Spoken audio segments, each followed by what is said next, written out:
студиото со вас, Маријан Ников. Добро утро, вести ВОС.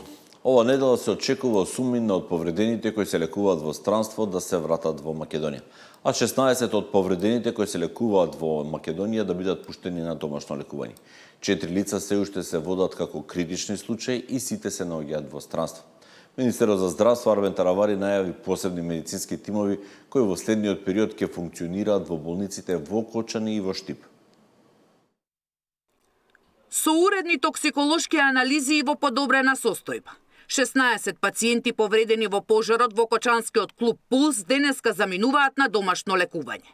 Се намалува бројот на хоспитализирани и во државните здравствени установи остануваат 30 и 8 во приватните болници Жан Митрев и Аџибадем Систина. Од 115 повредени кои се во странски медицински центри, деновиве 8 ќе бидат вратени во македонските клиники, каде пред заминување дома ќе им биде направена тријажа. Во моментот 4 пациенти се покритични од тие што се лекуваат надвор од државата. Вчера беа 5, денеска се 4. Повторно ви велам дека сме во фаза на инфекции кои што може да се јавуваат кај пациенти со изгореници од 2-3 степен. Можни се и секакви компликации, меѓутоа да се надеваме на најдоброто, бидејќи екипите, нашите колеги надвор од државата и тие даваат свој максимум за да имаме што подобри резултати во лекувањето на пациентите. А заминувањето на домашно лекување не значи и крај на процесот на заздравување и рехабилитација, која кај некои повредени може да трае со месеци. Наместо за контроли и превраски да доаѓаат во Скопје, пластични хирурзи ќе одат кај нив. Тим од пластични хирурзи да бидат, бидејќи повеќето пациенти ќе бидат од Кочани ќе бидат во Кочани, уште денеска или утре ќе одат таму да видат што има потреби за да интервенираат кога треба. Во Штипската болница има 4 пластични хирурзи, ќе бидеме во комуникација. Секако ќе им дадеме поддршка за да не патуваат тие, туку нашите доктори да одат и да им дадат помош што треба во фазите кои што престојуваат пред нас. Инаку Таравари ги демантираше како што кажа шпекулациите дека дава оставка и кажа дека останува министер за здравство. Сања Димитровска, Сител телевизија. Обвинителството во меѓувреме соопшти дека е проширен тимот за јавни обвинители вклучени во случајот по вчерашниот координативен состанок на обвинителството. Со оглед на обемот на действијата кои што веќе се преземаат, тимот е проширен на 11 јавни обвинители кои постапуваат по овој предмет согласно усвоен план и активности и динамика. Првичните планови на истрагата упатуваат на обемни активности кои вклучуваат распит на повеќе од 300 сведоци, но и други истражни действија и соодветни вештачења по повеќе области, велат во обвинителството. Коцевски побарал пак назначување на назначените обвинители и ефикасна и темелна истрага која во детали ќе го испита секој аспект и правецна одговорност за трагедијата во Кочани.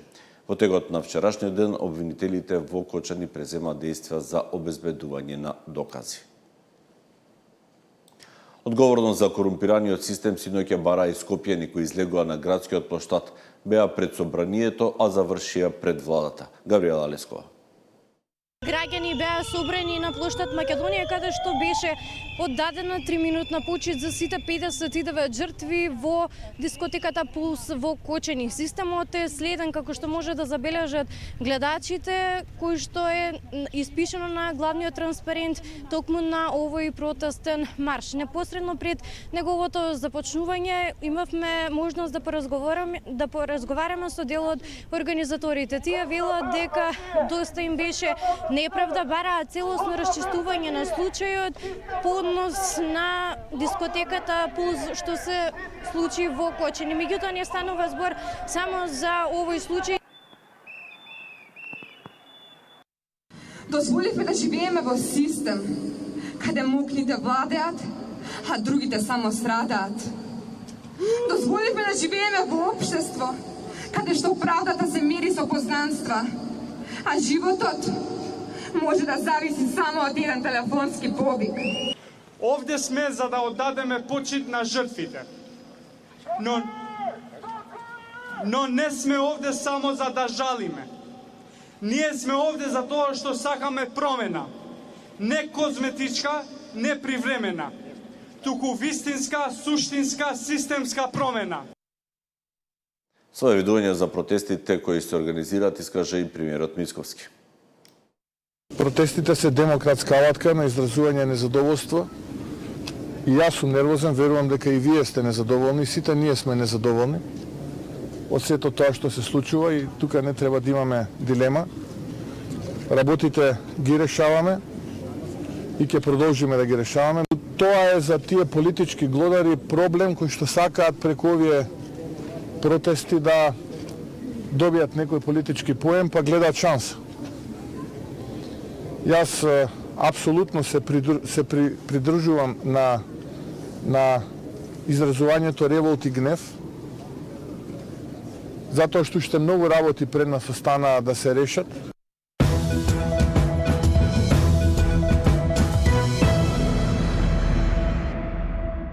Во Скопскиот кривичен суд беше одржано ново рочиште за убиството на Вања и на Панче. Боре Видевски, обвинет за убиствата на Вања и Панче, негираше дека учествувал во грабнувањето и нивната ликвидација, иако на предходните судења тој беше посочен дека ги совладал жртвите. На денешното судење, одговарајќи на прашање од неговиот адвокат, рече дека не бил на местата од каде се грабнати, а потоа убиени Вања и Панче. За снимките од домот на Велибор Манев, за кои обвинителството тврди дека се гледала подготовката за грабнувањето на Панче, а ги покажуваат сите четворица обвинети, рече дека бил собир за договор за заштита на името на црквата. Имаше стравување дека Охридската архиепископија ќе се смени во црква на Северна Македонија. Требаше да се соберат 150.000 потписи и да се организира литија која би почнала од Велес. Тоа што сте го гледале на камерите е една таква подготовка. Вечерта пред да биде грабната Вања рече дека бил во седиштето на партијата. Таму и преноќил, а се разбудил некаде пред 10 часот, период кога според обвинението сите се веќе вратени во седиштето на партијата Десна. Доаѓа на 26 вечер, на 27 заедно со Велибор Манев си одат некаде 10 типов са вајле. Видевски не откри каде е пиштолот кој што го поседувал. Рече го преместил, ама не може да се сети каде. Штом не е најден во мојот дом, значи не е таму, но тоа не значи дека сум направил нешто лошо. Пред судот Видевски тврдеше дека по приведувањето бил постојано тепан, а тоа и било причина да каже дека е соучесник и, како што рече, потпишал изјава дека е виновен. Зоран Јаневски, Сител телевизија.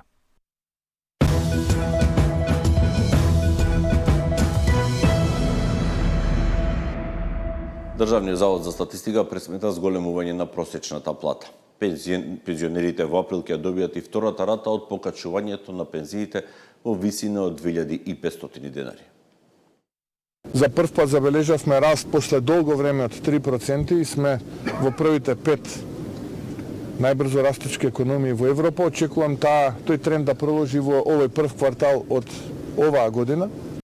Многумина политички глодари од позиција на опозиција ја напаѓа владата дека била против растот на платите, гледате дека растат. Во делот на економското консолидирање на државата,